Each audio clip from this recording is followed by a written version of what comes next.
Hello friends, आप सभी कैसे हैं। मुझे आशा है कि आप सभी लोग अच्छे से होंगे और रेगुलर हमारी वीडियो आप देख रहे होंगे। वीडियो देखने के लिए आप सभी को पहले मैं धन्यवाद देता हूं। कल मैंने पढ़ाया था स्थानीय मान और जातीय मान। आज मैं आप सभी को पढ़ा रहा हूं संख्या। संख्याएं कौन कौन सी होती हैं, उन संख्याओं को मैं परिभाषित करूंगा, धीरे धीरे आपको याद कराऊंगा। फिर संख्या के बाद आपको विभाज्यता के नियम बताऊंगा अगली वीडियो में। आप ध्यान से इसको देखिए। अंक पहली वीडियो मैंने बता भी चुका है कि 0, 1, 2, 3, 4, 5, 6, 7, 8, 9 को अंक कहते हैं और हम इसे डेसिमल नंबर या दशमिक प्रणाली भी कहते हैं। 0 से लेकर के 9 तक की संख्याएं जो हैं ये डेसिमल नंबर है या दशमिक प्रणाली, और इसी का हम अपने अंकगणित में हम इन्हीं 10 नंबरों का प्रयोग करते हैं। अब संख्याएं कौन कौन सी होती हैं। सबसे पहली संख्या प्राकृत संख्या। ये है प्राकृत संख्या। गिनती की संख्या को प्राकृत संख्या कहते हैं, यानी कि जो हम काउंटिंग में प्रयोग करते हैं, गिनते हैं जिसे, उसे हम प्राकृत संख्या कहते हैं। जैसे 1, 2, 3,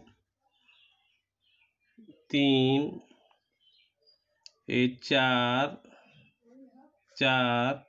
5, 6, 7, 8, 9, 10, 11, 12, ये सब प्राकृतिक संख्याएं। 12, 13, 14 से लेकर 100, 200, 400, 500, ये सब प्राकृतिक संख्याएं हैं। प्राकृत संख्या कौन कौन सी है, या प्राकृत संख्या किसे कहते हैं, जिसे हम गिनने के काम में लाते हैं, जिससे हम गिनते हैं जिन संख्याओं को, उसे हम प्राकृत संख्या कहते हैं। पूर्ण संख्या। प्राकृत संख्या के आगे 0 लगा दें, प्राकृत संख्या के आगे 0 लगा दें, 0, 1, 2, 3, 4, तो वह संख्या क्या होती है, पूर्ण हो जाती है। 1, 2, 3, 4, 5, 6, 7, 8, 9, 10, 11, 12 और लगातार डॉट डॉट डॉट डॉट जो क्रमागत संख्याएं आ रही हैं वह क्या हो गई, पूर्ण संख्या, पूर्णांक। अगर 1, 2, 3 के आगे 0 लग गया तो वह पूर्ण संख्या हो गई। पूर्ण संख्या किसे कहते हैं, जब प्राकृत संख्याओं के आगे 0 लगा देते हैं, वह पूर्ण संख्या हो जाती है। मित्रों, परेशान मत होइए, धीरे धीरे मैं आपको सब कुछ सिखाऊंगा। फिर है सम संख्या। सम संख्या, सम माने समान, जो प्राकृत संख्या 2 से कट जाए वह सम संख्या होती है।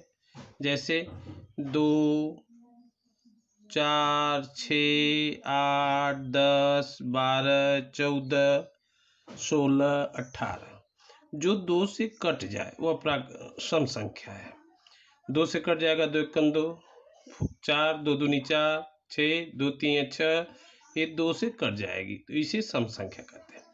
सम संख्या के इकाई अंक के स्थान पर हमेशा 0, 2, 4, 6, 8 होता है। बड़ी सी बड़ी संख्या हो, अगर उसके अंत में 0 है, 2 है, 4 है, 6 है, 8 है, तो वह 2 से कट जाएगी।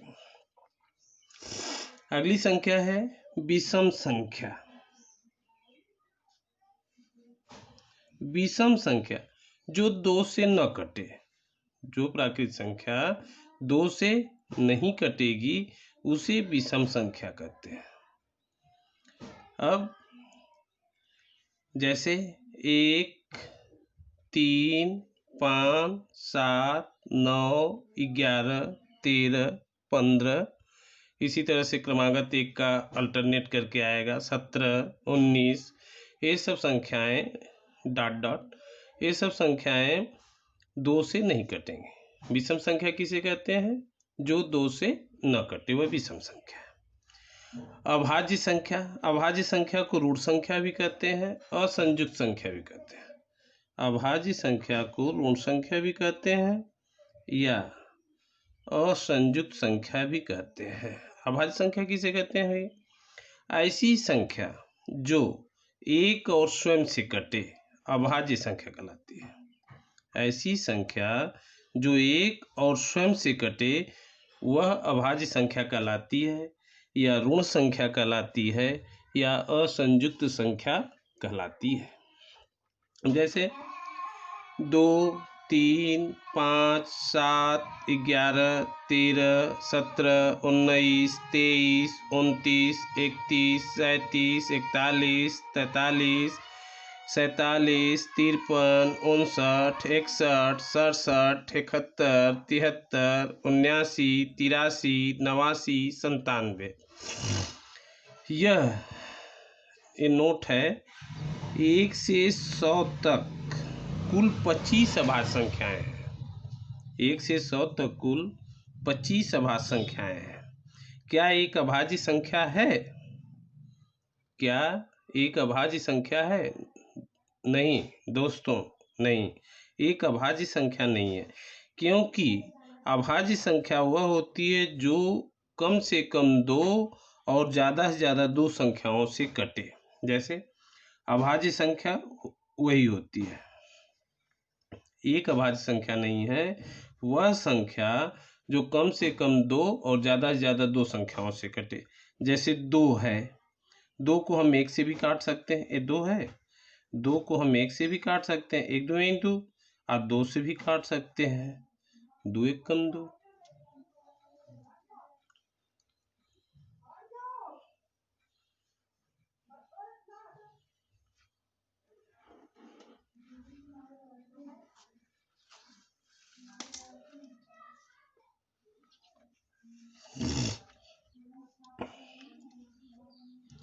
तीन है, 3 को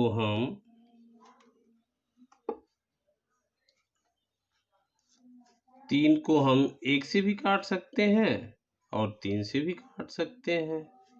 5 है, 5 को हम 1 से भी काट सकते हैं और 5 से भी काट सकते हैं। तो इसलिए 2 3 5 ये अभाज्य संख्याएं हैं। अब आते हैं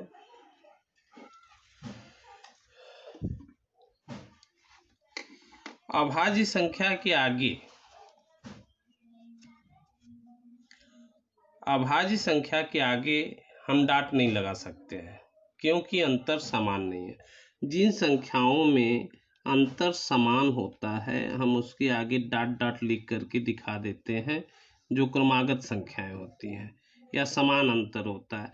लेकिन अभाज्य संख्याओं में समान अंतर नहीं होता है, इसलिए हम इसके आगे डॉट डॉट का प्रयोग नहीं करते हैं।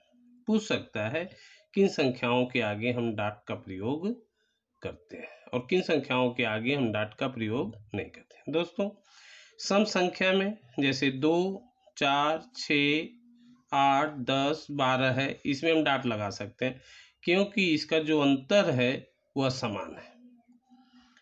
कि 2 3 के बाद 4 आया, 5 के बाद 6 आया, 7 के बाद 8 आया, तो एक क्रमागत है, मतलब अंतर जो समान है, इसलिए हम इसके आगे डॉट लगा सकते हैं।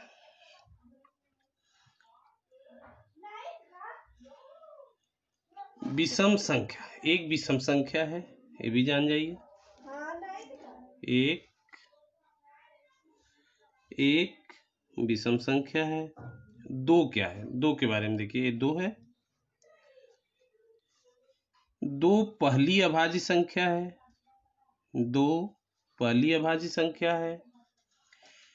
2 सबसे छोटी अभाज्य संख्या है। 2 सम अभाज्य संख्या की संख्या 1 है। सम अभाज्य संख्या की संख्या 1 है और वह संख्या कौन सी है? 2 है। अब इस पे कई क्वेश्चन बन सकता है। पहली अभाज्य संख्या कौन सी है? 2 है। सबसे छोटी अभाज्य संख्या कौन सी है? 2 है। समअभाज्य संख्या की संख्या कितनी है? 1 है। और वह संख्या कौन सी है? 2 ही है। अब 3 के बारे में देखिए।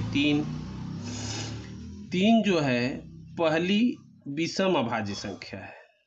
3 पहली विषम अभाज्य संख्या है और 3 सबसे छोटी विषम अभाज्य संख्या है।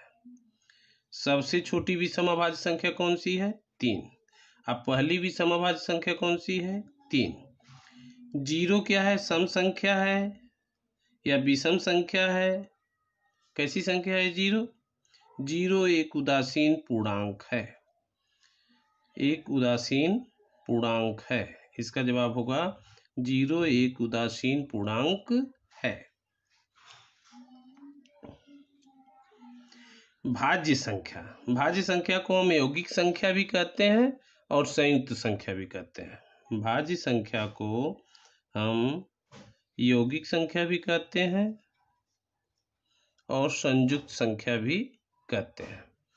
वह संख्या जो एक और स्वयं के अलावा किसी भी दूसरी संख्या से विभाजित हो। वह संख्या जो एक और स्वयं के अलावा किसी भी दूसरी संख्या से विभाजित हो, भाज्य संख्या कहते हैं। उसे हम भाज्य संख्या कहते हैं। जैसे 4, 6, 8, 12, 15 आदि। 4 जो है देखिए 4 1 से भी विभाजित हो रहा है, 1 चौक को 4। 2 से विभाजित हो रहा है, 2 दूनी 4। 4 से भी विभाजित हो रहा है, 4 एक कम 4। ये विभाजित हुआ। 4 यानी कि स्वयं से भी विभाजित हुआ, 1 से भी विभाजित हुआ और एक 2 से भी विभाजित हुआ। इसलिए क्या है? भाज्य संख्या है या यौगिक संख्या है या संयुक्त संख्या है। भाज्य संख्या को और किस नाम से जानते हैं? यौगिक संख्या और संयुक्त संख्या। 6 ले लीजिए। 6 किससे किससे विभाजित हो रहा है? 6 1 से विभाजित हो रहा है, 1 छक्का 6, 2 3 6, 3 दूना 6, 6 एक कम 6। इसलिए क्या है? यौगिक संख्या या संयुक्त संख्या। यह 1 से भी विभाजित हो रहा है, स्वयं से भी विभाजित हो रहा है और दूसरी संख्याओं से भी 2 और 3 से भी विभाजित हो रहा है। इसलिए भाज्य संख्या है। 8, 12 और 15 आप बताएंगे किन किन संख्याओं से विभाजित हो रहा है। 8, 12 और 15 इसको आप बताएंगे कि यह किन किन संख्याओं से विभाजित हो रहा है।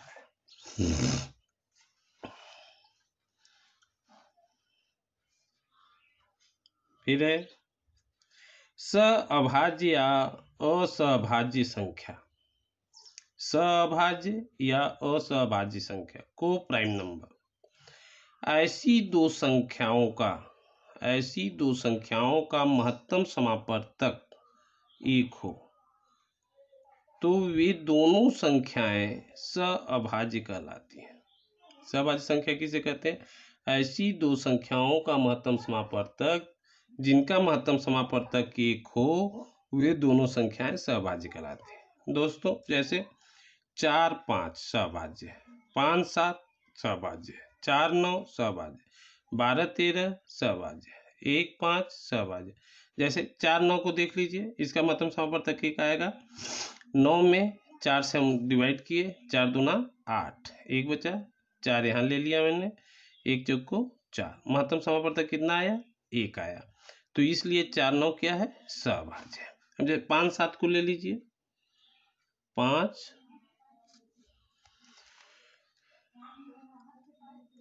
और 7 तो 7 में हम 5 से भाग दे रहे हैं, ये प्रोसेस है। 5 एक कम 5, 7 में से 5 जा 2, फिर 5, 2 दूनी 4, 5 में से 4 गया 1, फिर 2 मैंने यहाँ ले लिया, 1 2 2। ये आ गया महत्तम समापवर्तक, यानी कि यह संख्या 1 से कटेगी। महत्तम समापवर्तक कितना आएगा? 1 आएगा। इसलिए इसे हम 5 और 7 को प्राइम नंबर कहते हैं या सअभाज्य संख्या कहते हैं। अब आते हैं हम